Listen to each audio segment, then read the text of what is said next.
And this is Samoya Salins with my third video, and this one is talking about culture.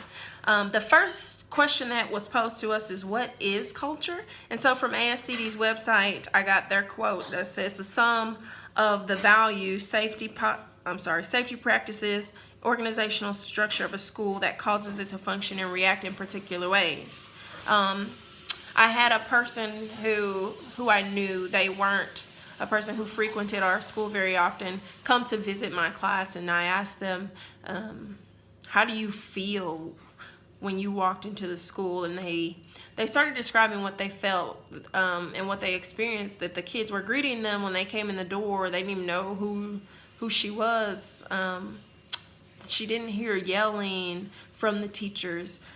Students seemed to be meeting expectations in the sense that they weren't being wild and crazy, you know. So I think that a lot of that has to do with the culture. When you walk into a building, what do you feel? What are people doing? What do you read from people's body language? The students, the teachers, the administrator, the administrative assistant even. All of that is important. All of that ties or can tie into the culture of the school. There was a quote by Dr. Anthony Muhammad, who wrote a book all about, oh, here it is here, Transforming School Culture. And he said structural change that's not supported by cultural change will always be overwhelmed by the culture. And that it led me back to a quote that I've heard before: culture eats strategy for breakfast. Those two things kind of go hand in hand. If you have strategies and programs that you think are going to propel your school forward in terms of culture, then you are probably sadly mistaken. It's about people, and the people are really what change the culture or set the culture of any organization. So if you take care of the people, you've taken care of your culture. And so again, that leads us to a culture of collaboration and trustworthiness among a staff or among people working together.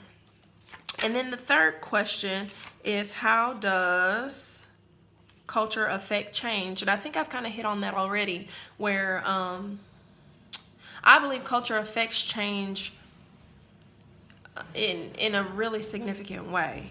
So if I'm a person who's unhappy, if you come to me with a new proposed idea or a structure or a program that actually could be helpful, and I have all these negative feelings about my leader or about my team, I'm less likely to buy into what you're trying to sell to me. So I think that we really have to make sure that people are comfortable. We have to make sure that people feel safe. We have to make sure that people have a culture of collaboration, so that and also norms that are set, so that when I do have feelings that are maybe not so positive, or I want to push back on something, that's okay, as long as we're being respectful of each other. And I think that all of that ties into how the culture of a school can make or break teachers, which leads to make or breaking students, and